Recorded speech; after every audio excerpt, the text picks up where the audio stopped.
IPL cup ఆర్సీబీకి రావాలంటే ఏం చేయాలో అర్థం కావడం లేదు. ఏదో ఒకటి చేసి ఈసారి ఎలాగైనా కప్పు కొట్టాలి. కప్పు మందే కోహ్లీ. నువ్వు బిందాస్‌గా ఉండు. నేను చూసుకుంటా మొత్తం. నీ ఓవర్‌సీస్ గలని నమ్మాలంటేనే తడిసిపోతుందిరా బాబు. ఇలాగే మేమున్నామని నాకు ఆ మాక్స్‌వెల్, డూప్లెసిస్ పెద్ద బొక్క పెట్టిపోయారు. నేను అట్లా కాదు కోహ్లీ. ఓపెనింగ్ వస్తా. 6 అంటే 6 ఓవర్లు ఉంటా. తక్కువలో తక్కువ 60 కొట్టి ఔట్ అయిపోతా. మిగతా కథ నువ్వు చూసుకోవాలి. చాలు సాల్టు. ఈ మాత్రం భరోసా ఇచ్చావు. లాస్ట్ సీజన్ కూడా జస్ట్‌లో కప్పు మిస్ అయ్యామన్నా. ఈసారి ఆ జస్ట్‌ని దాటేసి కప్పు కొట్టేద్దాం. ఒరేయ్ జితేషు, ఫైనల్ దాకా వచ్చి ఫైనల్‌లో ఒకటో, రెండో రన్నులతో ఓడిపోతే అది జస్ట్‌లో కప్పు మిస్ అవ్వడం అంటారా బాబు. మా మీద ఓడిపోయి ఇంటికి వెళ్ళిపోయిన మీరే చెప్పాలిరా మాకు కప్ ఎలా కొట్టాలో. 5 కప్పులు కొట్టిన టీం రా మాది. 0 కప్పుల టీం మీది. ధోని అన్న కొట్టిన కప్పులు రావి. నువ్వేదో పీకినట్టు బిల్డప్లు ఇవ్వకు. లాస్ట్ సీజన్ నీ కెప్టెన్సీ అట్టర్ ఫ్లాప్ అని మర్చిపోయావా ఏంటి? రే జితేష్, జరిగిపోయిన సొల్లు మళ్ళీ ఎందుకురా? ఈ సీజన్లో కప్పు కొట్టే సత్తా మనలో ఎవరికి ఉందో చూద్దాం. ధోని అన్న, కప్పు వస్తే రిటైర్ అవుదామని నువ్వు కళ్ళు కాయలు కాసేలు ఎదురు చూస్తున్నావు. కానీ ఆ కాయలు పండ్లయ్యి అవి కుళ్ళిపోయినా మీకు కప్పు మాత్రం రాదు. లాస్ట్ సీజన్ మాకు బౌలర్స్ లేక లాస్ట్ మ్యాచ్ మీ మీద ఓడిపోయాము. ఈసారి మా టీం చూసావా? ఒక్కొక్కడికి దడ పుట్టిస్తాం. మా బ్యాటర్లను చూసావా? మీ బౌలర్లను రప్ప అని ఉతికేస్తాం. మాకు జడేజా ఉన్నాడు, ఆల్రౌండర్. బ్యాటింగ్ ఇస్తే 5 సిక్స్లు ఓవర్కి, బౌలింగ్ ఇస్తే 4 వికెట్లు ఓవర్కి. తెలుసా? మాకు కృణల్ పాండ్యా ఉన్నాడు, అందుకే ఈసారి తీసుకున్నాము.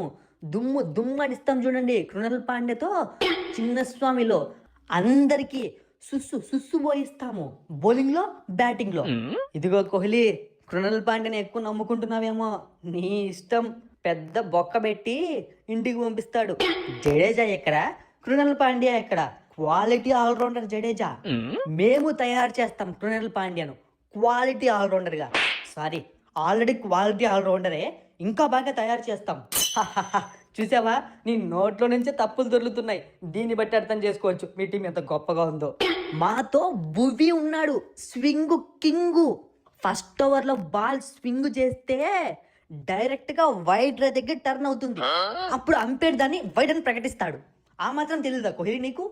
అబ్బా, నేను జస్ట్ ఎగ్జాంపుల్ చెప్పాను, అంటే అంత బాగా స్వింగ్ చేస్తాడని. అన్ని బాళ్ళు వైడ్ వెళ్ళిపోతాయా ఏంటి? ఆ స్వింగ్ కింగ్ను నేను చూసుకుంటాను, నేను హ్యాండిల్ చేస్తాను.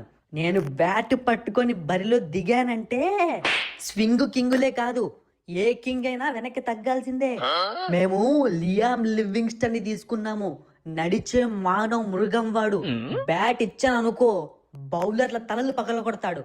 బాల్ ఇస్తే బ్యాట్స్మెన్ల తలలు పగల కొడతాడు. అంటే ఈసారి కూడా కప్పు కొట్టాలనుకోవట్లేదు మీరు. ప్లేయర్స్ ని ఇంజురీ చేయాలనుకుంటున్నారు, అంతేనా? చూడన్నా, నేను మాట్లాడే ప్రతి దాంట్లో, నేను ఇచ్చే ప్రతి ఎలివేషన్ లో నువ్వు తప్పులు దిక్కుతున్నావు తప్ప దాంట్లో ఉన్న పవర్ చూడట్లేదు. మా వాళ్ళు అంత భయంకరంగా ఆడతారని చెప్తున్నాను. మీ వాళ్ళు పగలగొడుతూ ఉంటే మేము చూస్తూ ఉంటామా? మా దగ్గర రచిన్ రవీంద్ర ఉన్నాడు, యంగ్ ప్లేయర్, ఉడుకు రక్తం. ఇక్కడ ఇంకా రెచ్చిపోయి ఆడతాడు. సరే అన్న, చూసుకుందాం. ఫస్ట్ మ్యాచ్ మీకు మాకు పెట్టించు. ఫస్ట్ మ్యాచ్లో తేల్చుకుందాం. ఒకవేళ ఫస్ట్ మ్యాచ్లో మేము ఓడిపోయాము అంటే ఇక ఈసారి కప్పు మీదేను మేము ఒప్పేసుకుంటాం. ఒకవేళ ఫస్ట్ మ్యాచ్లో మీరు గెలిచారు అంటే కప్పు కొట్టకున్నా సరే మీరే మాకన్నా గొప్పను ఒప్పుకుంటాం. ఇదే మాట మీద ఉంది కోహ్లీ. ఈ సంవత్సరం ఫస్ట్ మ్యాచ్ సిఎస్కేకి ఆర్సీబీకి పెట్టిస్తాను, మీకన్నా గొప్ప మేమే అని నీ నోటితోనే చెప్పిస్తాను. ఇది నా మాట, నా మాటే శాసనం. ఒరే జితేషు, మన మీద కొద్దిసేపు మాట్లాడదామని వస్తే కనీసం ఛాన్స్ ఇవ్వకుండా వీళ్ళిద్దరేంట్రా ఇంత పెద్ద డైలాగులు, ఇంత పెద్ద పెద్ద మాటలు మాట్లాడి వెళ్ళిపోయారు. నేను అదే చూస్తున్నారా. నేనైతే మధ్యలో వచ్చి మాట్లాడదాం అనుకున్నా. ధోని అన్న, కోహ్లీ అన్న ఉండే ఫైర్కి ఎక్కడ నన్ను కొడతారో అని చెప్పి భయపడి సైలెంట్ అయిపోయా. మంచి పని చేసావురా. మనము గ్రౌండ్లో ఏమన్నట్టు చూసుకుందాం లేరా. ఇప్పటి నుంచి ఇలా డిస్కషన్స్లో కొంచెం తక్కువగా ఇన్వాల్వ్ అవుదాం. ఎందుకంటే పరిస్థితులు మనకు అనుకూలించట్లేదు ఇక్కడ.